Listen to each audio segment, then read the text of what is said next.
तो आज हम बात करने वाले हैं इतिहास के एक ऐसे रहस्य की जो आज भी दिमाग को चकरा देता है। एक महान सभ्यता, सिंधु घाटी सभ्यता, जो अपने चरम पर थी और फिर अचानक गायब हो गई। जरा सोचिए, एक ऐसी सिविलाइजेशन जो अपने जमाने से मीलों आगे थी, जिसके शहर इतने जबरदस्त थे कि आज के मॉडर्न शहरों को भी टक्कर दे दें, और वो बस यूं ही इतिहास से मिट गई। कोई अता पता नहीं, कोई साफ वजह नहीं। तो सवाल उठता है कि आखिर हुआ क्या था। चलिए आज इसी पहेली को सुलझाने की कोशिश करते हैं। तो इस रहस्य को समझने से पहले ये जानना बहुत जरूरी है कि हम कितनी बड़ी और एडवांस्ड सभ्यता की बात कर रहे हैं। ये कोई छोटे मोटे गांवों का झुंड नहीं था, बल्कि एक बहुत बड़ा फैला हुआ साम्राज्य था। आप इसका साइज देखिए जरा, 1.3 मिलियन स्क्वायर किलोमीटर्स। मतलब उस जमाने की, यानी ब्रॉन्ज एज की, ये सबसे बड़ी सिविलाइजेशंस में से एक थी। सच तो ये है कि अगर आप मिस्र और मेसोपोटामिया दोनों को मिला भी दें तो भी ये उनसे बड़ी थी। कमाल है ना। और कमाल सिर्फ साइज में नहीं था, इनकी प्लानिंग तो देखिए। शहर ऐसे ही कहीं भी नहीं बसा दिए गए थे, नहीं, बिल्कुल नहीं। एक प्रॉपर ग्रिड पैटर्न पर बनी थे। सड़कें सीधी, एक दूसरे को 90 डिग्री पर काटती हुई। आज से हजारों साल पहले ये सोचना भी अपने आप में एक बहुत बड़ी बात थी। और बात सिर्फ सड़कों तक ही खत्म नहीं होती, इनकी इंजीनियरिंग तो और भी लाजवाब थी। सोचिए, हर घर में अपना बाथरूम और सड़कों के नीचे कवर्ड ड्रेनेज सिस्टम। शहर का सारा गंदा पानी इन नालियों से बाहर चला जाता था।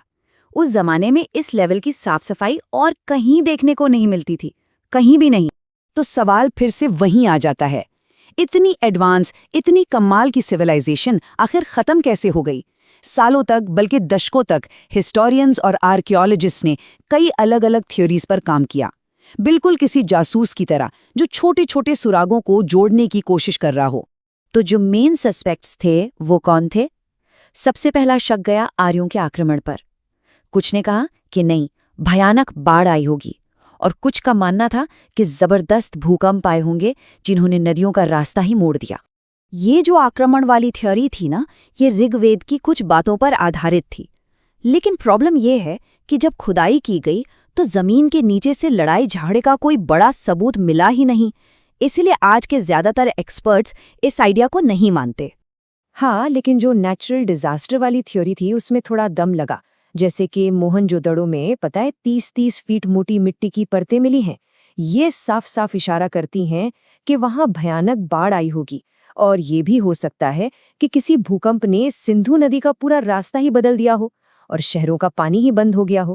ठीक है, बाढ़ और भूकंप आए होंगे, बहुत तबाही भी मचाई होगी, पर क्या सिर्फ इनसे इतनी बड़ी, इतनी फैली हुई सिविलाइजेशन एक साथ खत्म हो सकती है? शायद नहीं। लगता है असली विलन कोई और ही था। एक ऐसा विलन जो धीरे धीरे, बिना शोर मचाए, अपना काम कर रहा था। और बस यहीं पर सीन में एंट्री होती है मॉडर्न साइंस की। और साइंस ने एक ऐसे गुनहगार की तरफ उंगली उठाई है जिसके बारे में पहले किसी ने सोचा तक नहीं था, और वो है क्लाइमेट चेंज। साइंटिस्ट्स ने एक कमाल की टेक्निक यूज की जिसे पेलियोक्लाइमेटोलॉजी कहते हैं। इसमें होता क्या है कि वो हजारों साल पुरानी गुफाओं की चट्टानों और झीलों में जमी मिट्टी को स्टडी करते हैं, और इससे उन्हें उस जमाने के मौसम का, बारिश का, गर्मी का पूरा कच्चा चिट्ठा मिल जाता है। और जो सच सामने आया ना, वो हैरान करने वाला था। पता चला कि ये कोई एक दिन की तबाही नहीं थी। नहीं, ये तो एक धीमे जहर की तरह था जो सदियों तक चलता रहा। देखिए, जब ये सिविलाइजेशन शुरू हुई थी तब मॉनसून बहुत बढ़िया था, सब हरा भरा था। लेकिन फिर लगभग 2425 बीसीई के आसपास लंबे लंबे सूखे पड़ने शुरू हो गए। और ये सूखे कोई 1-2 साल के नहीं, बल्कि दशकों तक चलते। अब जरा इस बात पर गौर कीजिए, जो सबसे भयानक सूखा पड़ा वो करीब 1733 बीसीई में शुरू हुआ और 164 साल तक चला। 164 साल! जरा सोचकर देखिए, एक के बाद एक कई पीढ़ियों ने ठीक से बारिश ही नहीं देखी। ये तो किसी भी सिविलाइजेशन के लिए मौत का फरमान जैसा था। तो सवाल ये है कि इस लगातार पड़ रहे सूखे ने इतनी महान सभ्यता को आखिर घुटनों पर ला कैसे दिया? इसका असर एक डोमिनो इफेक्ट की तरह हुआ। एक चीज गिरी और उसके पीछे सब कुछ गिरता चला गया। सबसे पहली और सीधी चोट पड़ी खेती पर। हमें सबूत मिलते हैं कि लोगों ने अपनी फसलें बदल दी। पहले वो गेहूं और जौ जैसी फसलें उगाते थे जिनमें पानी ज्यादा लगता है, लेकिन जब पानी कम हुआ तो उन्होंने बाजरा उगाना शुरू कर दिया, क्योंकि बाजरा कम पानी में भी उग जाता है। ये जिंदा रहने की, सरवाइव करने की एक जद्दोजहद थी। और फिर शुरू हुआ पतन का सिलसिला। देखिए हुआ क्या, बड़े बड़े शहरों में पानी और खाने की कमी होने लगी तो लोग क्या करते, वो शहर छोड़कर छोटे छोटे गांवों की तरफ जाने लगे जहां शायद पानी मिल जाए। जब लोग ही चले गए तो व्यापार ठप हो गया और जो भी उनका पॉलिटिकल सिस्टम था वो भी बिखर गया। तो ये कहानी है एक शहरी सभ्यता के ग्रामीण समाज में बदलने की। जहां पहले बड़े बड़े शहर हुआ करते थे, वहां अब बस छोटे छोटे बिखरे हुए गांव रह गए थे। हाँ, सिविलाइजेशन पूरी तरह से मरी नहीं, लेकिन उसका वो शानदार महान शहरी रूप वो हमेशा हमेशा के लिए खत्म हो गया। तो आखिर में सिंधु घाटी की ये कहानी सिर्फ इतिहास की एक पुरानी बात नहीं है। नहीं, ये हमारे आज के लिए, हमारे भविष्य के लिए एक चेतावनी भी है और एक बहुत बड़ा सबक भी।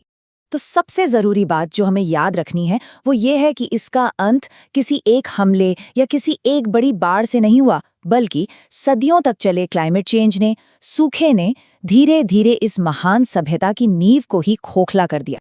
ऐसा नहीं है कि हड़प्पा के लोगों ने कोशिश नहीं की, उन्होंने बहुत संघर्ष किया, अपनी फसलें बदलीं, नए नए इलाकों में जाकर बसे। उन्होंने माहौल के हिसाब से ढलने की, अडेप्ट करने की हर मुमकिन कोशिश की, लेकिन आखिरकार प्रकृति की ताकत के आगे उनकी भी एक सीमा थी। और यही सवाल आज हमारे सामने आके खड़ा हो जाता है। अगर 4000 साल पहले एक इतनी एडवांस सिविलाइजेशन क्लाइमेट चेंज को नहीं झेल पाई, तो क्या हम झेल पाएंगे? हड़प्पा की ये कहानी एक सीधी और साफ चेतावनी है। कोई भी सभ्यता कितनी भी तरक्की कर ले, वो अपने पर्यावरण से बड़ी कभी नहीं हो सकती। इस बारे में सोचना बहुत जरूरी।